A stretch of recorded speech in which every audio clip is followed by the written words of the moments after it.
Good morning, Knicks Nation. Today is Friday. It's Friday, the 27th day of January 2023. I hope you're healthy and safe today. Happy Friday. Hope your family is also healthy and safe. And the needs of you and your family in terms of food, shelter, clothing, as well as health are being met today. Blessings upon those that work in the healthcare field, along with the first responders, who every day are trying to save lives. Blessings upon those also that pick up garbage for us to keep streets and sidewalks, parks, wrecks, buildings, stairwells clean and disease free. Blessings also upon those that make deliveries for our convenience. Double blessings on the men and women that are out here trying to help rescue, deliver, and recover. The boys and girls, the teenagers that are victims of child molestation and pedophilia. The victims also of pornography and child pornography. The victims of human trafficking and sex slavery. Double curses on perpetrators. Double curses on the profiteers. Double curses on perverts who make these disgusting industries possible.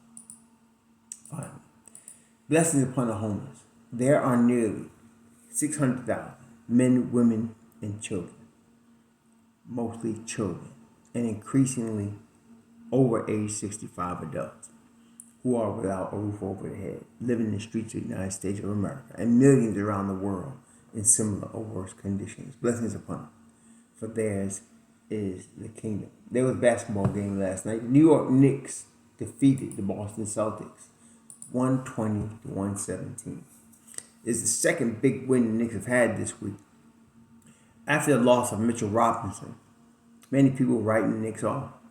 There were some that said they wouldn't win any games until Mitchell Robinson came back. There were some that were just saying they're going to lose all these games because of the schedule they had to play. But those of us that are more objective and have more faith in our team, we knew it was only a matter of time. And the reason is that Knicks needed time to adjust to the loss of Mitch Robinson. They needed time to get Jericho Sims acclimated. If you remember, Jericho Sims was riding the pine. He was at the end of the bench with Mitch Rob before Mitch Rob went down. He was at the end of the bench. He was riding the pine. He wasn't getting no time. He was sitting back there with Cam and them. And so, but a lot of us, including myself, felt like he is the better player in terms between him and Isaiah Hartenstein. But Hartenstein was bought in by the Knicks, paid $16 million over 2 years to be the backup to Mitchell Robinson. And he had been doing a decent job at that, of course. But we all felt that Jericho Sims was just a better ball player. Not only more athletic, but a better ball player, period. And had long-term process to be better. They're the same age, both 24. So it took a couple of games for Sims to be acclimated as a starter, to get used to the heavy minutes a starter would play. And then, of course, he's still developing. Well, here we are. About 5 games after Mitch Rob got hurt. And Sims is ready. And that's why I'm saying that when Mitchell Robinson comes back, Sims should be in the rotation permanently. Period. Don't need nobody else. People calling him, gotta go get his son. Because, some of y'all, the first reaction you do is, let's go get somebody. We got what we need. I keep telling y'all. We got what we need. We don't need nobody. We got what we need. Okay? Part of the problem is we got what we need. People keep bringing up, trade this, trade that, trade this. And nobody ever thinks about, what are you going to give up to trade for whoever you're asking for? Who's going to lose their spot in the rotation for you to get your NBA 2K trade done? Anyway, Jericho Sims was fantastic last night. 14 rebounds. He was fantastic last night. Great defense. A key block to send the game to overtime. He was really good last night. Of course, the star of the game was Julius Randle. Julius Randle, see, this is the thing. They named the All-Star starters yesterday. And now they're waiting, to name the reserve. And it's a nationally televised game. Okay? All right. I was going to say in the Boston Garden, but they call it TD whatever. I think it's whatever. TD Garden. But anyway, he showed out. He showed out last night. I mean, he wasn't taking no prisoners. And two poster dunks kind of were indicative of what we're dealing with Julius Randle last night. Two poster dunks. First one, who was the first one on? It was on old Al Horford. And the second one was on Jason Tatum. They were indication, they were a sign of the way he was playing all game. He was really all-star last game. He was letting everybody in the world know on national TV, I'm an all-star. And it's a lock. And it's amazing. I don't know if TNT and Reggie Miller called a good game, bad game, whatever. As soon as I saw Reggie Miller, as soon as I saw him, I went on mute. I honestly, first 30 seconds I saw mute. And I put my music on, I'll play my playlist and watch the game.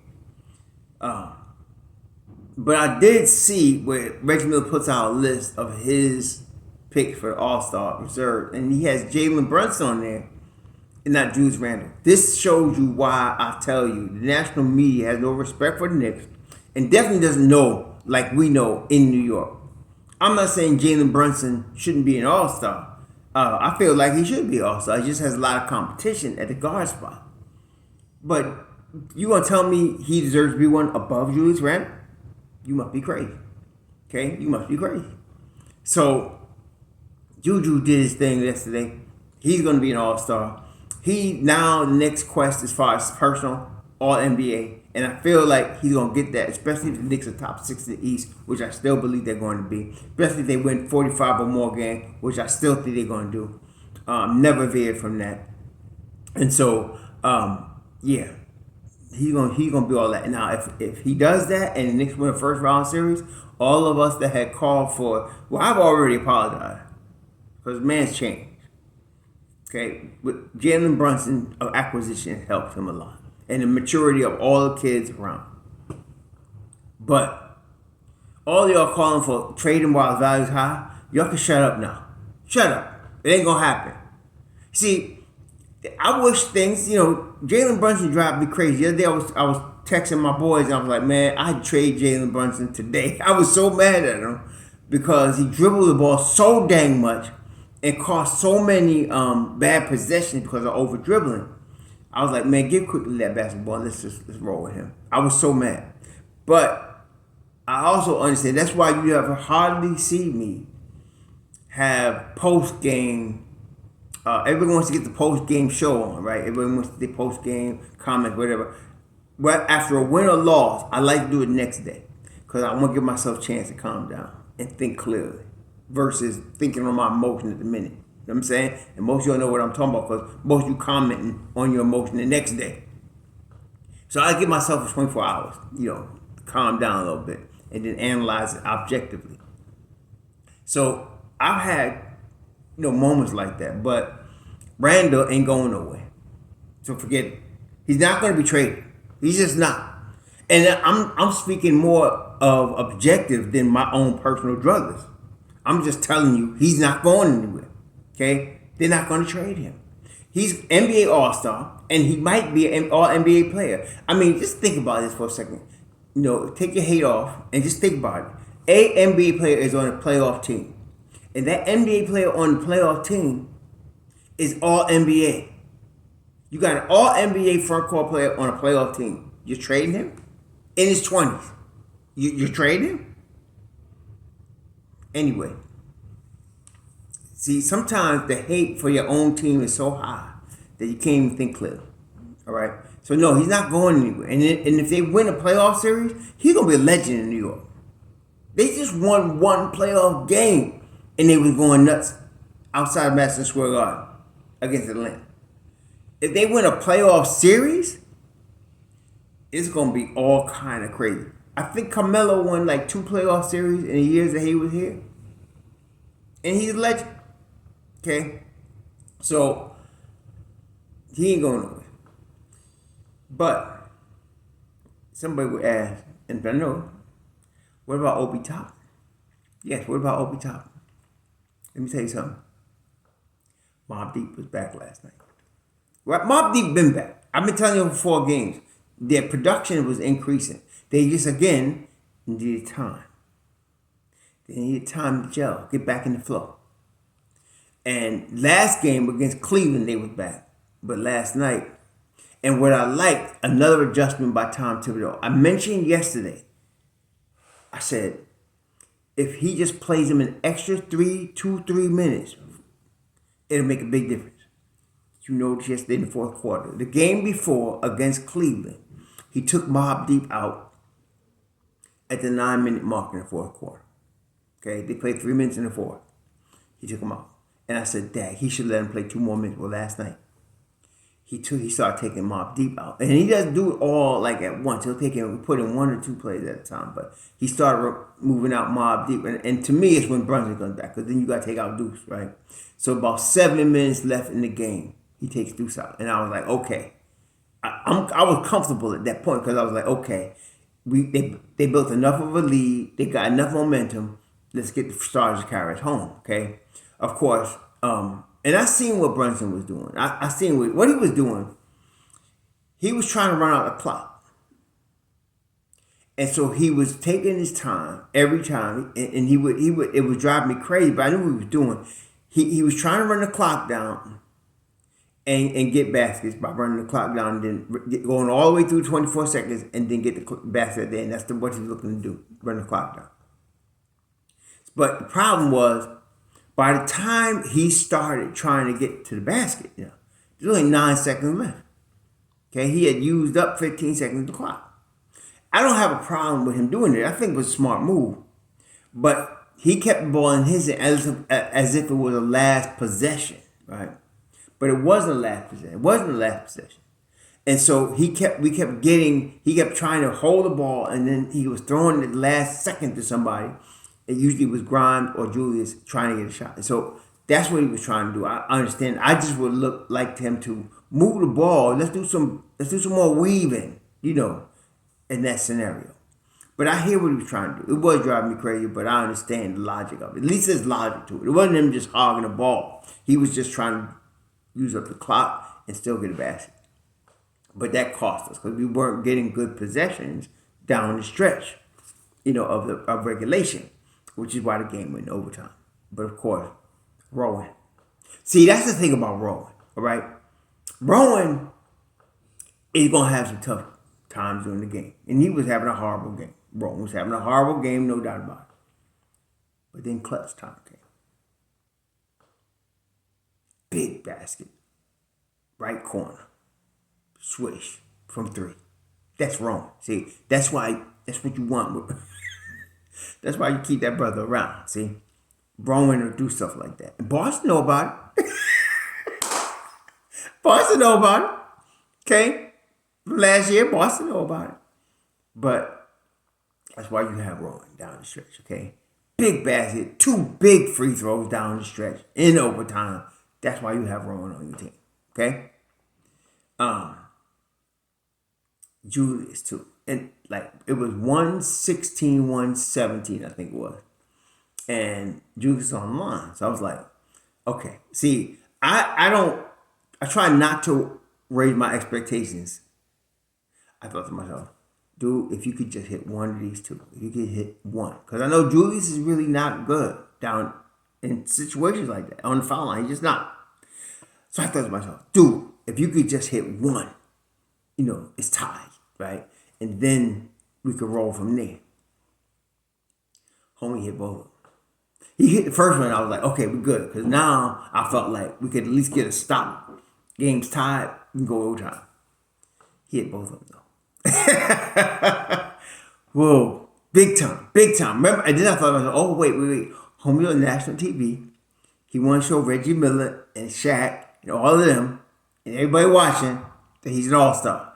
He knocked down both of them. Yeah, he did. Whereas Jaylen Brown missed both of them. I was surprised at that. Again, I thought Brown is actually not that good in those situations either. So I thought, okay, he's going to hit one of the 2. Homie missed both of them. That was the game. Big block by Jaylen. The worst defender in the starting 5. Big block in the last play of the game on Brogdon. Big block. Huge block on Malcolm Brogdon. That was indicative of the game. So now the Knicks are 27 and 23. They got a half game between them and Miami for the 6th seed. This is going to go back and forth. This is going to go back and forth. I told you it's going to be a dogfight. This is the East. It's going to be a dogfight all the way through. Here you got the number one team in basketball, record-wise, Boston Celtics, losing to the Knicks in overtime. This is their third straight loss. This is going to be a dogfight up and down. Now, the Knicks play Brooklyn tomorrow. Okay. Benefit, Brooklyn is without KD. That doesn't mean it's an easy win now, but they're without KD. Okay, they're without KD. So the Knicks go to Brooklyn to play tomorrow. They're without KD. Julius Randle is on a mission, and he is. He's on a mission to show the earth. He should be NBA All-Star and All-NBA. I am so glad he got that motivation. So here we go. Now, the key yesterday, aside from Randle, was Mobb Deep. 28 points from the bench yesterday. Come on now. Deuce, Hartenstein, quickly. Come on now. These cats, man. These cats can play, okay? And so they just needed time to gel. And they had RJ and it was rotating. Tibbs was rotating RJ and Randle with Mobb Deep. Obi. That's what I'm saying. Forget trading Obi. Obi is very happy in New York. If you don't see the joy in his face and in his game when he's playing, you're not paying attention. He has, even though in my view, he is all-star talent. Okay, he really is. He's a starter. Him and Quickly, and they buddies too, but they could both start on another NBA team. Okay, they really could. And both of them would produce. You give Obi 30 minutes a game, he's going to get you 20 a game. He's going to do that, okay? And if you make Quickly the full-time starter and give him that 30 minutes a game, he's going to get you 20 a game. He's going to get you 10 assists a game. Okay, that's what he's going to do. That's how good they are. But both of them love being in New York. And again, as I mentioned yesterday, when a player shows that type of loyalty to your city and to your franchise, and you drafted this guy, if you want to have a winning culture, see, many of y'all still don't get that part because you ain't never seen it in your life in New York. But when you're talking about a San Antonio, when you're talking about a Miami Heat, when you're talking about Boston Celtics, the core nucleus of these teams were drafted players that they are loyal to. Miami and San Antonio are so loyal to their players that a lot of times you see their players in the front office, former players. Okay? And they're loyal. Look how long Spoelstra and Pop have been around. Now, Pop has won lots of championships. But you know what? There's been years where they stunk. Same with Spoelstra. And there was no, let's fire the coach. So you had the same management team, same front office, same coach, culture. Part of that culture when you're coming from the bottom is to draft young guys, develop those guys, and show loyalty to those guys. If one of those guys, let's say Obi Toppin or Emmanuel Quigley decide, you know what, I need to go to better opportunities where I can start, maybe make some more money. That's different. Okay, that happens. That's different. That happens. Okay, that happens. Or have some sort of fight with management, like Kawhi Leonard want to leave. Okay, that happens. You can't control that. But when you drafted him, you control that. You drafted him. You developed him. You control that. You developed him. Okay? You create an atmosphere and a culture that they know you got their back. Okay? So all these Obi Toppin rumors, and that's the thing. I wish somebody would set a record of all the rumors these platforms put out. So you can see how stupid they are later on. Because they're stupid. Okay? All they're designed to do is get clicks and conversation. And I get that.